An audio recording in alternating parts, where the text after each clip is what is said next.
Okay, so Drew Barrymore said that it's complicated. I'm going to explain to you how this is not complicated. Did your show have writers? Yes. Were your writers part of the WGA? Yes. Did you have a WGA contract? Yes. Are those writers currently allowed to work? No. These are the people you worked with every day, and they're currently not allowed to work. So you said you're doing this for your crew, but aren't they part of the team? Now, lastly, are those writers currently picketing you? Yes. Oh, and the ass kicker of it all, are your guests having to walk through those picket lines to get to your show? Yes. It's simple. That's scabbing. And then in your statement, you also said that when you go further on, the show will no longer have writers. Don't you know that's what the strike is about in the first place? I mean, I can read between the lines, because what producers are trying to do is to get rid of writers and actors using AI. So you saying, oh, well, next time we won't be using writers, that's nefarious as fuck.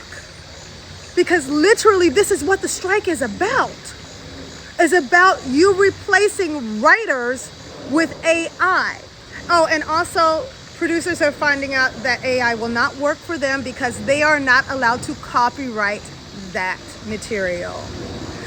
But they're still holding up the writers in their contract because they still want to screw the actors. Want to use our face one time in perpetuity for every freaking show you have and just have AI animate us. So when you say, oh, well, from now on, my show will no longer have writers, what you mean is your show will no longer have human writers. You think we're stupid. We're not dumb. That's what the strike is about. AI. And to the rest of America who thinks that it's just us artists who are being babies about it and being mean to Drew, listen to this. Listen to this. We are the canary in the freaking mine. If they can do it to us, some of the most visible people in the world, what are they going to do to you next? This is not a normal fight. This is a fight for the future. And Drew Barrymore is on the wrong effing side. Do you understand the assignment? But beyond that, even if AI was not part of this, she's having her guests cross a picket line that her writers, people she knows personally, are on in front of her show that they used to write for. Do you get it? It is not complicated. She had writers.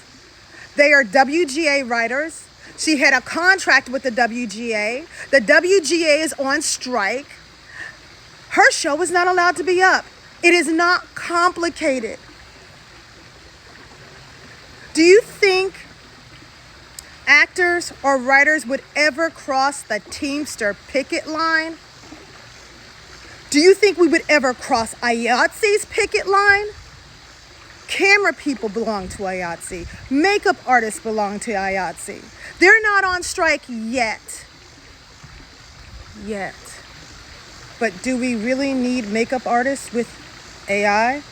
Oh, I forgot to put on a filter. I'm tired. I'm tired of fighting with my friends in Kentucky who are trying to just defend their favorite America's sweetheart. She's not what you think she is. What she's doing is wrong, and she knew it. And she was using her privilege, thinking that she could bully the rest of the unions into accepting what she was going to do. But when you cross that picket line, you weaken that picket line. You help bust the union. Harlan County Wars is all about that. I'm from Kentucky. I have property in Harlan.